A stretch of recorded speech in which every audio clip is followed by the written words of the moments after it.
오늘 아침 뉴스 연구소.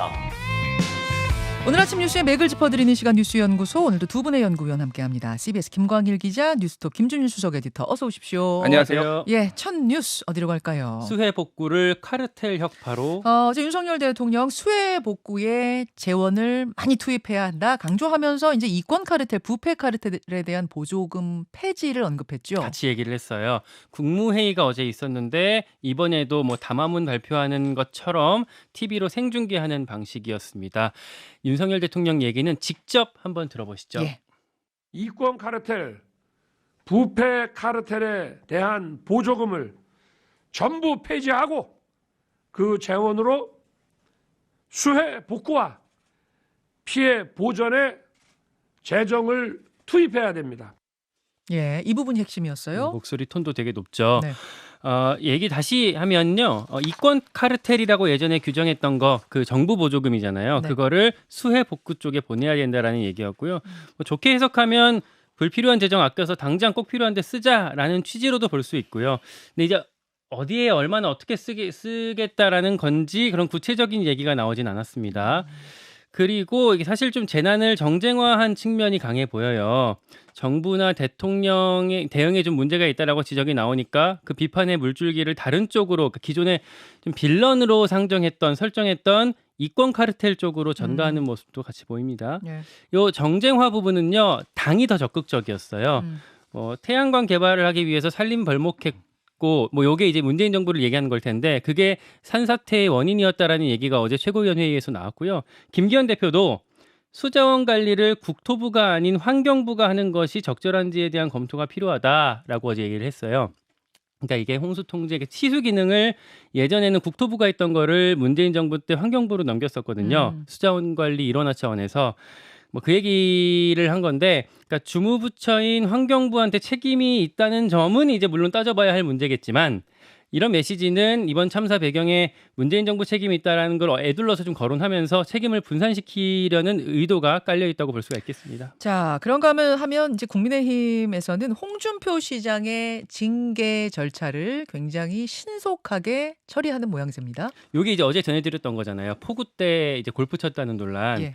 확인해 보니까 먼저 김기현 대표가 당의 진상 조사를 먼저 지시했다고 하더라고요. 예. 그런 와중에 징계 절차 개시 여부의 건을 윤리위가 직권 상정했고요. 윤리위가. 예, 요 윤리위 회의는 내일 오후로 예정이 돼 있습니다. 근데 보통 일이 아닌 것 같아요. 그러니까 예전에 홍문종 전 의원이 비슷한 사례로 이제 수해 때 골프 쳐갖고 그걸로 당에서 제명된 사례가 있었거든요. 2006년이었습니다. 강원도에 수해 났는데 거기서 골프 쳤어요. 네. 제명이 나왔어요. 그래서 홍문종 의원 제명되고 같이 골프 쳤던 사람들도 다 징계를 받았었거든요. 예, 예. 그러다 보니까 이번에도 혹시 그 정도까지 징계가 나오는 거 아니냐라는 얘기도 당내에서 나오고 왜냐하면 있습니다. 일종의 판례가 있는 거니까. 그렇죠. 그렇죠? 그렇죠. 이런 상황입니다. 김준일 에디터. 예, 뭐 하나씩 좀 쟁점 짚어보면은 이제 환경부가 지금 물 관리를 하고 있거든요. 네. 여기에 대해서 이제 책임론이 나오고 있고, 오늘 아침에 중앙일보 보니까 환경부에 경로했다고 윤석열 대통령이. 그래서 물 관리 못할 거면 국토부에 넘겨라, 뭐 질타를 했다라는 거예요.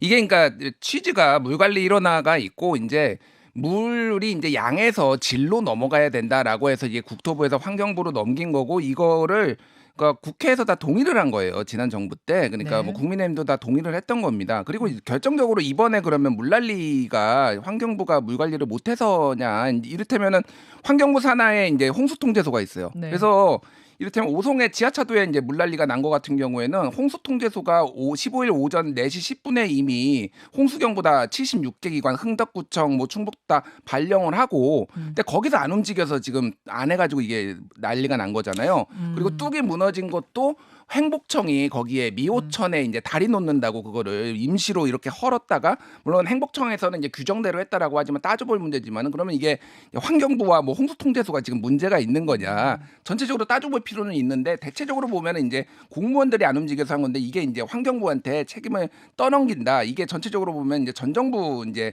탓을 한다, 뭐 이런 이제 비판들이 나오고 있고, 어제 이제 윤석열 대통령의 이제 발언들을 보면은 이제 아까 뭐 굉장히 발언이 셌잖아요, 조금. 예, 그리고 예. 톤이 높았어요. 이제 경로를 또 뭐 했다라는 건데, 이제 여기에 대해서 좀 전체적으로 비판이 나오는 거예요. 그러니까 뭐가 있으면은 대통령의 책임을 안 지고 경로를 한다. 아랫사람 얘기를 한다. 본인이 이거가 부족했다. 이거는 내가 책임지겠다는 말이 안 나온다라는 거예요. 예를 들면 국방부가 북한 무인기 뚫리니까 국방부한테 대통령이 경로하고 뭐 전세 사기 일어나니까 국토부한테 경로하고 최근에는 이제 뭐 교육부 없애라라고 하면서 교육부에 이제 경로하고 뭐 이런 일들이 이제 계속 벌어진다라는 거죠. 책임을 뭐 더 벅 스탑 히어 그래서 모든 책임은 내가 진다라고 말은 하지만은 책임은 안 진다 이런 비판들이 있고 이권 카르텔 같은 경우에는 이게 좀 뜬금없다. 뭐 이권 카르텔은 이제 드라이브를 거는 건 알겠는데 이 네. TPO가 있는데 때 시간 장소가 있는 경우가 있는데 이게 지금 이 상황에 나와야 되냐? 지금 모든 국민이 좀 슬픔에 잠겨 있고 지금 화가 나 있는데 그러니까 이게 국가재정법 45조에 보면은 예산은 전용할 수 없거든요. 그러니까 이권 카르텔 보조금 환수해가지고 이거 전용을 하려면 국회 동의를 받아야 되는 거 첫 번째. 그리고 이거 지금 당장 지급해야 되는데 언제 이거를 합니까? 그러니까 이거를 하는 거는 별도의 문제라는 거예요. 근데 이거를 해서 더 오히려 정쟁만 지금 키우고 있다. 뭐 이런 비판들도 나오고 있습니다. 자, 그 부분에 대해서는 잠시 후에 김병민 최고위원 연결하니까요. 제가 이제 그 부분에 대한 질문을 좀 해보도록 하고 사실 직접적인 이번 오송 지하차도 사건의 원인은 이제 제방 둑이 무너진 거 또 공무원들이 서로 뭐 자기 거 책임 안 지고 남한테 미루고 뭐 이런 것들이 좀 복합적인데 다만 그쪽에 이제 지류지천 정비 사업이 왜 이렇게 오랫동안 이게 멈췄던 것인가? 이 부분에 있어서 환경부가 제대로 역할을 했는가? 뭐 넓게 보면 그런 부분에 대해서도 책임 규명은 좀 있어야 될 것 같다. 뭐 이런 이야기가 나오고 있는 중이라는 것은 좀 덧붙이면서 그 다음으로 가죠. 마지못해 수용한 혁신안. 자, 민주당이 혁신위가 제안한 1호 혁신안이죠. 국회의원 불체포 특권을 수용하기로 어제 결정을 했는데 근데 마지못해라는 말씀은 왜 붙이시는 걸까요? 그러니까 이게 원래 지난주에 의총에서 추인될 줄 알았는데 안 됐었잖아요. 그때 뭐 서른 의원, 전해철 의원 이렇게 중진들이 막 반발하고 나서면서 그때 할 수가 없었고 그때 예. 이재명 대표가 막 중간에 나가버리고 그러면서 엎어졌었는데 예. 어제 의원총회를 다시 열었잖아요. 예. 어제는 특별히 이견이 나오지 않아서 총의가 모아졌다고 합니다. 수용하기로 한 거고 결국 이제 미루다가 이제 결국 마지못해 수용한 모양새가 된 거고요. 심지어 이게 조건부 수용입니다. 조건부요? 예, 어떤 내용이 조건을 달았습니까? 정당한 영장 청구에 대해서만 체포 동의안을 가결하겠다라는 게 이제 어제 결의했던 내용이었어요. 그리고 이게 뭐 법안을 갖고 한 것도 아니고 당론을 결의한 것도 아니고요. 그냥 이제 단순히 결의안이었는데 제가 어제 좀 놀랐던 건 결의안 보통 하면은 결의문이 나오거든요. 의총 끝나고 예. 결의문도 안 나왔습니다. 그러니까 나중에 빠져나갈 여지를 많이 남겨놓은 거고요. 박광원 원내대표가 국민의 눈높이에 맞게 하겠다라는 말씀을 드린다라는 얘기를 했는데 눈높이라는 것도 사실은 좀 주관적이고 자기적으로 해석할 수 있는 부분이 있잖아요. 그래서 민주당이 어떻게 앞으로 할지 지켜봐야 될 것 같고요. 이 과정을 통해서 이 혁신안을 추인하는 과정을 통해서 상처만 남긴 부분이 있어요. 그러니까 1호 혁신안이었는데 여기서부터 의원들이랑 혁신위의 엇박자가 나왔고요. 갈등의 골이 겉으로 보이는 것보다 생각보다 더 깊더라고요. 그래요. 그러니까 혁신위에 대한 의원들 반응이 되게 안 좋아요. 그러니까 뭐 이런 얘기도 합니다. 적당히 해야지 지들이 뭔데 경고를 날리고 점령군 행세까지 하고 있냐. 점령군이란 말이 나와요? 네. 뒤에서는 이런 얘기를 할 정도로 거세고 그리고 그러다 보니까 어제 분위기상 울며 겨자 먹기로 좀 통과시키긴 했지만 앞으로는 우리가 가만히 못 있을 수도 있다 이렇게 좀 이렇게 내부에선 그런 얘기들을 하고 있습니다.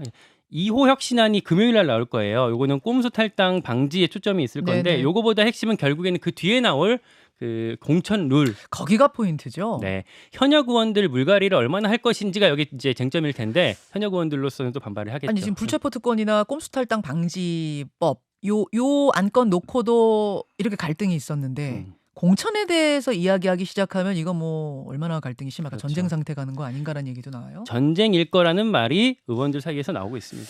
김준일 에디터, 어제 네. 혁신안 통과 과정은 어떻게 보셨어요? 그러니까 이게 뭐 불체포 특권을 포기한 거야? 안 한 거야? 이제 조건이 주렁주렁 달려 있잖아요. 뭐 국민의 눈높이에 맞춰가지고 뭐 이런 건데, 그러니까 제가 궁금한 거는 지금 민주당 의원들을 대상으로 한 검찰 수사 중에 민주당이 조작 수사라고 안 한 게 있나요? 그러니까 맨날 조작 수사예요. 그러니까 이것도 억울하고 저것도 억울하고. 그러니까 이 기준이면은 그러면은 불체포 특권을 이게 대상이 안 된 사람이 없어요. 그러니까 이거 다 표결하고 다 방탄을 해야 되는 거예요. 정당한 네. 영장 청구에 한해서 불체포권을 포기하겠다. 정당한 것이라는 것의 기준을 어떻게 삼을 것이냐? 그러니까 민주당이 지금까지 주장한 바에 따르면은 다 정당하지 않았습니다. 지금 뭐 민주당 의원들을 대상으로 하는 다 반발했잖아요. 뭐 노웅래 의원부터 해가지고 지금 송영길 전 대표까지. 그러니까 이게 한 거냐 만 거냐. 그러니까 뭐 원내대표가 간곡하게 이제 부탁도 하고 야 이러면 안 된다라고 하니까 대충 이제 하는 신용은 한 건데 판이 완전 깨지는 것도 너무 부담인 거죠. 혁신이가 완전 좌초해 버리면 또 이게 난리가 되니까 그렇죠. 이제 가는 둥 마는 둥 뭐 이런 건데 이게 김진표 국회의장이 그래서 이거를 법으로 하자 이런 식으로 개개인의 뭐 의견이나 뭐 이런 걸 하지 말고 그래서 원포인트 개헌 얘기까지 했거든요. 불체포 특권. 김진표 국회의장의 원포인트 개헌. 예. 이게 뭐 대통령 사념 중임제든 예. 몇 개를 묶어가지고 이렇게 하자라는 건데 저도 이 안에 그 생각에 좀 동의를 하는데 예. 민주당이 항상 시행령 정치, 윤석열 정부 시행령 정치, 법을 우회하는 거를 항상 비판을 했으면은 의지가 있으면은 불체포 특권 이거 원포인트 개헌 하자라고 뭐 제안을 해가지고 이거 해보는 것도 방법인데 그런 것들은 다 빠져 있어요. 그러니까 이게 그래서 아까 전에 얘기했던 혁신에 대한 불만들, 뭐 이를테면 이낙연 저격, 뭐 이런 것들까지 다 겹치면서 조금 전체적으로 좀 어려워지지 않았나. 뭐 혁신이라는 게. 김진표 국회의장이 진짜 이게 뭔가 좀 개혁을 해보려고 굉장히 노력을 했는데 이게 정말 너무 안 되니까 뭐가 움직여지질 않으니까 결국은 원포인트 개헌을 던졌습니다. 예, 이번에 이제 7월 17일에 이 부분을 던졌는데 또 정치권이 어떻게 받아들이고 논의를 할지는 모르겠습니다. 다음으로 가죠. 40년 만에 들어온 핵잠수함. 미국의 전략 핵잠수함이 어제 부산항에 들어왔어요. 네, SSBN이라고 하죠. 네. 핵탄두가 탑재된 잠수함 발사 탄도미사일인데 미국이 운용하는 이 SSBN이 14척이에요, 총. 그 중에 하나인 켄터키함이 어제 들어왔습니다. 네. 1981년에 기항한 이후에 42년 만에 온 거고요. 어제 한미 핵협의 그룹 NCG 첫 회의가 열렸었는데 그 직후에 기항 사실이 공개가 됐습니다. 그리고 여기에 이제 대응하는 이제 측면으로 오늘 새벽에 북한이 탄도미사일을 쐈습니다. 오늘 새벽 3시 30분쯤에 순안 일대에서 동해상으로 발사한 탄도미사일 2발을 포착했다고 우리 군 당국이 밝혔고요. 네. 550km 정도를 비행하고 동해상에 탄착했다고, 그러니까 뭐 명중했다라는 말이죠. 탄착했다고 하고 세부 재원은 한미 당국이 평가 중이라고 합니다. 자, 전략 핵잠수함이 어제 부산항에 들어온 거 이건 어떻게 의미를 해석해야 돼요? 일단은 이제 확장 억제 지난번에 이제 한미 정상회담에서 이제 한미 간에 합의를 했잖아요. 네. 그 약속을 미국이 지켰다. 뭐 이렇게 봐야 될 것 같고 이거를 이제 긴밀하게 그동안 협의를 해왔고 뭐 윤석열 대통령 입장에서도 야 이게 제대로 받아온 거 맞아? 막 이렇게 비판을 좀 국내에서도 보수 진영에서도 심지어 이제 받았잖아요. 그러니까 그런 것들에 미국이 어떻게 보면은 약속도 지키고 면도 윤석열 대통령 면도 좀 세워줬다 이렇게 봐야 될 것 같고 이게 1981년에 이제 3월에 로버트 리함이 이제 들어오고 처음이에요. 그러니까 보통은 이를테면은 뭐 유도탄이나 뭐 이런 거 들어온 잠수함은 꽤 한반도 근처에 많이 왔다라는 거 알려졌지만은 핵잠수함은 어쨌든 이거는 SLBM을 쏘는 거거든요. 네. 그러니까 이거는 움직이는 이제 핵무기라고 이제 얘기를 할 정도니까 북한의 입장에서는 상당히 위협적이다. 그러니까 이제 강대 강으로 가는 건데 이게 이제 한반도 긴장이 굉장히 높아지고 있고 이게 앞으로 지금 어떤 식으로 전개가 될지 조금 한치 앞. 왜냐하면 뭐 대화와 타협이 지금 완전히 실종된 상황이잖아요. 예. 부딪히는 거는 좋은데 이걸 어떻게 풀 것인가가 좀 많이 숙제가 될 것 같습니다. 강대 강으로 가고 있는 건 맞아요. 지금 분위기가 말이죠. 이런 상황에서 통일부 장관 인사청문회는 금요일에 있는 거죠. 네, 그렇습니다. 예, 금요일에 그것도 지켜보고 또 논평하도록 하죠. 두 분 수고하셨습니다. 고맙습니다. 감사합니다. 김현정의 뉴스쇼는 시청자 여러분의 참여를 기다립니다. 구독과 좋아요, 댓글 잊지 않으셨죠? 알림 설정을 해두시면 평일 아침 7시 20분 실시간 라이브도 참여하실 수 있습니다.